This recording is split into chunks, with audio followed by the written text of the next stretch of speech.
पवन पुत्र हनुमान ऊपर से उतरकर नीचे की शाखा पर आए और विनती भाव से प्रणाम करके हाथ जोड़कर मधुर वचन बोले। हे कमल नयनी, तुम कौन हो? तुम्हारे सब अंग बहुत सुंदर हैं। तुम मला रेशमी वस्त्र पहने इस पेड़ की डाल पकड़े क्यों खड़ी हो? तुम रोती क्यों हो? जैसे कमल के पत्ते से पानी की बूंदें टपकती हैं, वैसे ही तुम्हारी आँखों से आंसू टपक रहे हैं। हे सुंदरी, तुम किसी देवता की अथवा दानव, नाग, गंधर्व, यक्ष, राक्षस या किसी किन्नर की कन्या हो, अथवा रुद्रगण, मारुतगण या वसुगण की कन्या हो।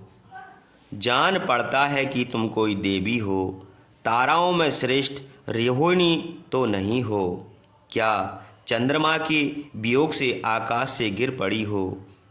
हे कल्याणी, तुम अरुंधति तो नहीं हो? कोप या मोह के कारण वशिष्ठ को कुपित करके यहाँ चली आई हो। हे सुंदरी, क्या तुमको पिता, पुत्र, भाई अथवा पति के वियोग का शोक है? तुम रोती हो, लंबी सांस छोड़ती हो, पृथ्वी पर गिर पड़ती हो और बार बार रामचंद्र का नाम लेती हो। इसलिए जान पड़ता है कि देवी नहीं हो। तुम्हारे लक्षणों से मालूम होता है कि तुम किसी राजा की पत्नी और राजपुत्री हो। यदि तुमको रावण जन स्थान से हर लाया हो और तुम सीता हो, तो मुझसे बोलो, तुम्हारा कल्याण हो। तुम्हारी दीनता, तुम्हारा रूप, तुम्हारा वेश और तुम्हारा दुख देखकर मुझे विश्वास होता है कि तुम रामचंद्र की भार्या सीता हो। हनुमान के यह कहने पर और उनके मुँह से रामचंद्र का नाम सुनकर सीता प्रसन्न होकर बोली, मैं राजाओं में श्रेष्ठ, शत्रुओं का विनाश करने वाले महाराज दशरथ की पुत्र वधू, विधेय राज महात्मा जनक की पुत्री और रामचंद्र की भार्या हूँ। मेरा नाम सीता है। दुरात्मा रावण जन स्थान से मुझे हर लाया है। अब उसने 2 महीने का समय दिया है, उसके बाद मुझे प्राण त्यागना पड़ेगा।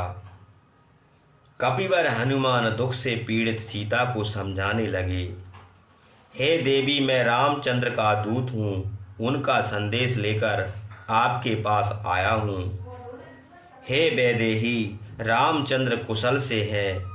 वे विद्वानों में श्रेष्ठ और वेदों के विद्वान और ब्रह्म अस्त्र के जानकार हैं। उन्होंने तुम्हारी कुशल पूछी है। भाई के प्रिय अनुगामी शोक से संतप्त महातेजस्वी लक्ष्मण ने सिर झुकाकर तुमको प्रणाम कहा है।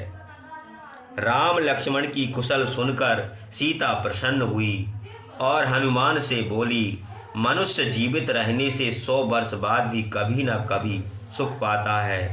यह कहावत आज मुझे सत्य मालूम हुई।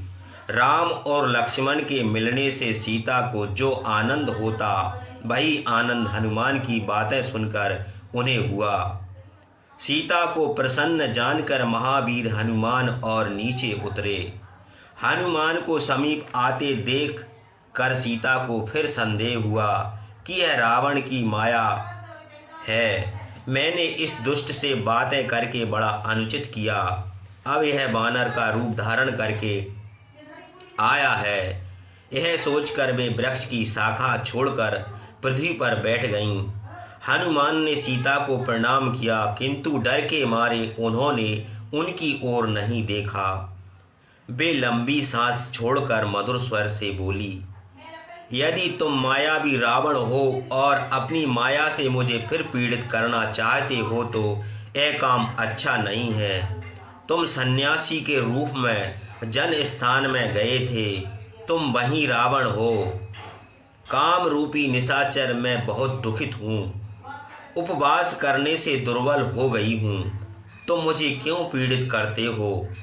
तुम्हारा यह काम अच्छा नहीं है। अथवा मेरा संदेह व्यर्थ हो, क्योंकि तुमको देखकर मेरा मन प्रसन्न है। हे वानर श्रेष्ठ, यदि तुम रामचंद्र के दूत हो तो तुम्हारा कल्याण हो। मैं रामचंद्र का हाल पूछती हूँ, तुम उनके गुणों का बखान करो। हे सौम्य, तुमको देखकर मेरा मन प्रसन्न हुआ। क्या मैं स्वप्न में रामचंद्र के दूत को देखकर सुख का अनुभव करती हूँ? मैं वीर रामचंद्र और लक्ष्मण को यदि स्वप्न में भी देखूं तो भी मुझे बड़ी प्रसन्नता है, किंतु यह स्वप्न नहीं जान पड़ता, क्योंकि स्वप्न में बानर का देखना अशुभ है। पर मैं तो इस समय सुख पा रही हूँ। फिर क्या चित्त भ्रम, वायु का विकार, उन्माद अथवा मृग तृष्णा है? उन्माद तो हो नहीं सकता, क्योंकि उन्माद में बुद्धि नष्ट हो जाती है। मेरी बुद्धि नष्ट नहीं हुई है। मैं इस बानर का और अपना अनुभव करती हूँ। इसी तरह अनेक प्रकार के तर्क वितर्क करके राक्षस और बानर का बलाबल विचार कर सीता ने उनको रावण ही समझा, क्योंकि वह जानती थी कि राक्षस जैसा चाहते हैं वैसा रूप धारण कर लेते हैं। फिर वे हनुमान से बोली। सीता को चिंतित देखकर हनुमान उनको प्रसन्न करने के लिए अनुकूल वचन बोले। रामचंद्र के समान तेजस्वी, चंद्रमा के समान सबको प्रिय, कुबेर के समान सब लोकों के राजा, विष्णु के समान पराक्रमी, बृहस्पति के समान बुद्धिमान, महायशस्वी और मधुरभाषी हैं। कामदेव के समान उनका रूप है। वे क्रोध के स्थान में ही क्रोध करते हैं। प्रसिद्धि महारथी है। संसार उन्हीं महात्मा के बाहुबल के आश्रित हैं। राक्षस मृग रूप छल करके उनको आश्रम से दूर हटा ले गया। तब रावण तुमको हर लाया। वह अपने कुकर्म का फल शीघ्र पावेगा। महापराक्रमी रामचंद्र प्रज्वलित अग्नि के समान बाणों से उसे मार डालेंगे। मैं उनका दूत हूँ, उनकी आज्ञा से तुम्हारे पास आया हूँ। तुम्हारे वियोग से वे दुखित हैं। उन्होंने तुम्हारी कुशल पूछी है। हे देवी, वानरों के राजा सुग्रीव रामचंद्र के मित्र हैं। उन्होंने भी तुम्हारी कुशल पूछी है। रामचंद्र, लक्ष्मण और सुग्रीव निरंतर तुम्हारा स्मरण करते हैं। है वैदेही, बड़े भाग की बात है जो तुम राक्षसियों के बस में रहकर भी जीवित हो। तुम शीघ्र ही रामचंद्र, लक्ष्मण और करोड़ों वानरों के साथ महातेजस्वी सुग्रीव को देखोगी। मैं सुग्रीव का मंत्री हूँ। मेरा नाम हनुमान है। मैं समुद्र को पार करके अपने बल से दुरात्मा रावण के सिर पर पैर रखकर तुमको देखने के लिए आया हूँ। हे देवी, मुझे मायावी रावण ना समझो। अपना संदेह दूर करो, मेरे कहने का विश्वास करो। हनुमान के मुंह से रामचंद्र का हाल सुनकर सीता मधुर वचन बोली। रामचंद्र और लक्ष्मण को तुम कैसे जानते हो? बानर और मनुष्य का समागम कैसे हुआ? हे बानर, उनके लक्षण फिर से कहो, जिसमें मेरा शोक दूर हो। दोनों भाइयों के रूप का बखान करो। सीता के यह कहने पर हनुमान रामचंद्र के रूप का वर्णन करने लगे। हे वैदेही, बड़े भाग की बात है जो आपने मेरा विश्वास करके मुझसे अपने पति और देवर के लक्षण पूछा। हे विशालाक्ष, मैंने उनके जो चिन्ह देखे हैं उनका बखान करता हूँ। रामचंद्र की आंखें कमल के समान और मुंह पूर्ण चंद्रमा के समान है।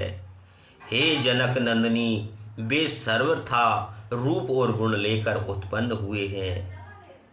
तेज में सूर्य के समान, क्षमा में पृथ्वी के समान, बुद्धि में बृहस्पति के समान और ऐश में इंद्र के तुल्य हैं।